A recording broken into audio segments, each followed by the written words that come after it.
টুম্পা, আমি বাঘিনীর মামির বাড়িতে কাজের জন্য যাচ্ছি। তুই ঘরের মধ্যেই থাকিস, বাইরে কোথাও যাস না, কেমন?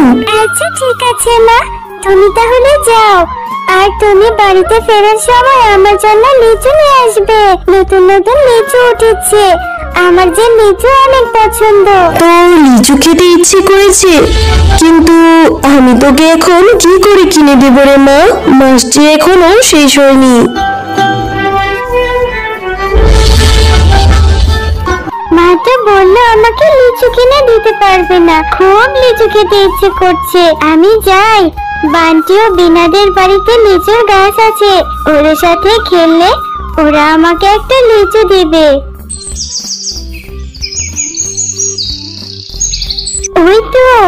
ওই তো দেখা যাচ্ছে বিনা আর বান্টি বসে বসে লিচু খাচ্ছে।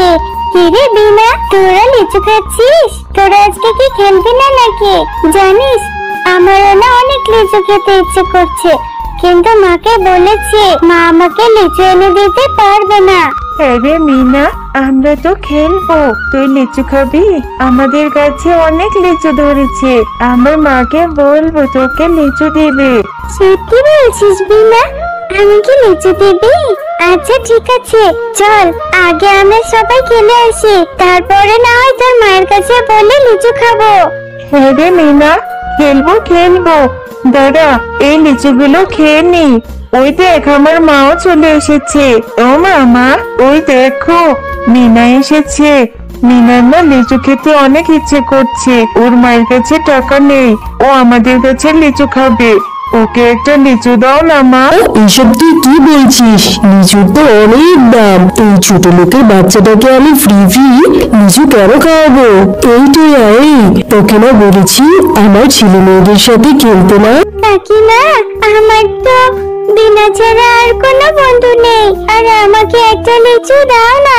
তোমাদের কাছে তো কত লিচু, আমাকে একটা লিচু দাও, আমি তোমাকে লিচুর টাকা দিয়ে দেব আমার মায়ের যখন টাকা হবে।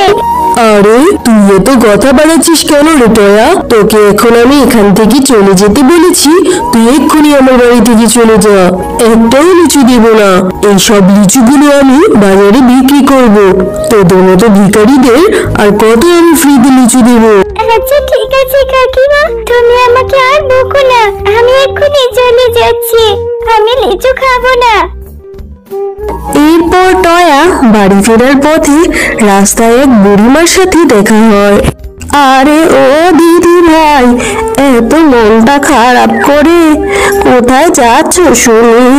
ও বুড়িমা, জানো আমার ভীষণ লিচু খেতে ইচ্ছে করছে, বাজারে কত লিচু উঠেছে, কিন্তু মায়ের কাছে যে টাকা নেই। বাঘিনী কাকিমার কাছে কত লিচু ধরেছে, আমি একটা লিচু খেতে চাইলাম, তবু আমাকে দিল না। কিন্তু বুড়িমা, তুমি এখানে কেন বসে আছো? ও, তুমি লিচু খেতে চেয়েছিলে কিন্তু খেতে পারোনি, এই জন্য বুঝি তোমার মনটা এত খারাপ। আমারও যে ভীষণ খিদে পেয়েছে দিদি ভাই, সেই সকাল থেকে পেটে কোনো দানা পানিও পড়েনি, কেউ একটা টাকা ভিক্ষে দেয়নি, খুব কষ্ট হচ্ছে রে। হেঁটে যে বাড়ি পর্যন্ত যাব, শরীরে আমার সেই শক্তিটুকু নেই। ও, তোমারও তাহলে খিদে পেয়েছে? তাহলে তুমি আমার সাথে আমাদের বাড়িতে চলো, আমার মা সকালে অনেক ভাত রান্না করেছে, আমি তোমাকে ভাত খেতে দেব। দিদি ভাই, তোমার মা কোথায় গিয়েছে? তোমার মাকে তো কোথাও দেখছি না, উনি বাচ্চা মানুষ, আমাকে কিনা খেতে দেবে? তাহলে তো তোমার মা তোমাকে অনেক বকবে দিদি ভাই।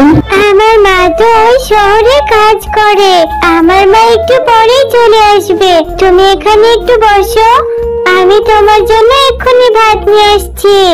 এরপর তারা ঘর থেকে বুড়িমার জন্য এক প্লেট ভাত নিয়ে আসে। দিদি ভাই, পেট ভরে ভাত খেয়েছি। এই যে আমার কাছে একটা বীজ ছিল, এইখানে রেখে গেলাম, এইটা তুমি রোপণ করে নিও। এই বীজ থেকে তুমি লিচু গাছ পাবে, আর সেই লিচু গাছে অনেক লিচু হবে। বুড়িমা, তুমি আমাকে লিচুর বীজ দিলে, কিন্তু এই লিচুর বীজ থেকে তো লিচু গাছ হতে অনেক সময় লাগবে। এখন আমার লিচু খেতে ইচ্ছে করছে, সেই কত পরে লিচু হবে, তখন তো আমার খেতে ইচ্ছে করবে না। না গো দিদি ভাই, এই গাছ থেকে লিচু ফল হতে বেশি দেরি হবে না। এই গাছ থেকে তুমি কালকেই ফল পেড়ে খেতে পারবে। এবার আমি আসি দিদি ভাই।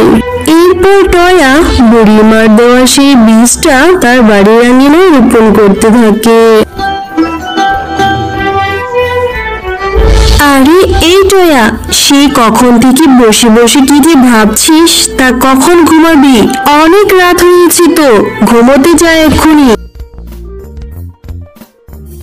এই মেয়েটাকে নিয়ে আমি আর পারি না, কোথা থেকে কোন ভিক্ষুক এসে ওকে একটা লিচুর বীজ দিয়ে গেল, সেটা থেকে নাকি কালই গাছ হবে, আবার গাছ থেকে নাকি লিচুও ধরবে। এবার ঘুমাতো, আর বক বক করিস নে, অনেক রাত হয়েছে। আর রাতের মধ্যে সেই লিচুর বীজ থেকে বড় একটি লিচু গাছ হয়। আরে মিনা তো ঠিকই বলেছে, সেই জাদুর বীজ থেকে কত বড় একটা লিচু গাছ হয়েছে। টয়া, এই টয়া, কোথায় গেলি? তাড়াতাড়ি এসে দেখে যা, সেই বীজ থেকে কত বড় একটা লিচু গাছ হয়েছে। ও মা, দেখলে তো, কালকে তোমাকে বলেছিলাম সেই ভিক্ষুক বুড়িমায়ের জাদুর লিচুর বীজ থেকে বড় লিচু গাছ হয়েছে। আমি এখন থেকে অনেক লিচু খেতে পারবো। একটা লিচু পেড়ে দাও না মা। হ্যাঁ রে মা, আজকে থেকে তুই অনেক লিচু খেতে পারবি। দাঁড়া, আমি তোকে একটা লিচু পেড়ে দিচ্ছি। এরপর টয়া গাছ থেকে লিচু পাড়তে থাকে, আর লিচু পেড়ে মনের আনন্দে লিচু খেতে থাকে। এমন সময় লিচুর ভিতরে বীজের বদলে একটি হিরে। মা দেখো না, এই লিচুর মধ্যে তো বীজ নেই, বীজের পরিবর্তে এখানে দেখছি বড় একটা হিরে আছে। এটা কিভাবে হলো? আরে ঠিকই তো, এই লিচুতে তো কোনো বীজ নেই, বীজের পরিবর্তে দেখি হিরে। আচ্ছা টয়া শোন, আমরা প্রত্যেকটা লিচু ছিঁড়ি, দেখি লিচুর ভিতরে কি হিরে আছে কিনা। দেখলি তো, এই লিচুগুলোর মধ্যে বীজ নেই, বীজের পরিবর্তে দেখছি হিরে। তাহলে ওই ভিক্ষুক বুড়িমা আমাদেরকে জাদু লিচু গাছ দিয়েছে, এত হিরে এখন আমরা কি করবো মা? হ্যাঁ রে টয়া, আমিও সেইটাই ভাবছি, এতগুলো হিরে দিয়ে আমরা কি করব? কিন্তু আমাদের গ্রামে অনেক দরিদ্র অভাবী পশু আছে, আমরা তাদের মাঝে এই লিচুগুলো বিলিয়ে দেব। এরপর তারা মা ও মেয়ে গ্রামের সকল পশুদের মধ্যে সেই লিচু বিলিয়ে দিতে থাকে। এইভাবে তারা খুব ভালোভাবে জীবন কাটাতে থাকে।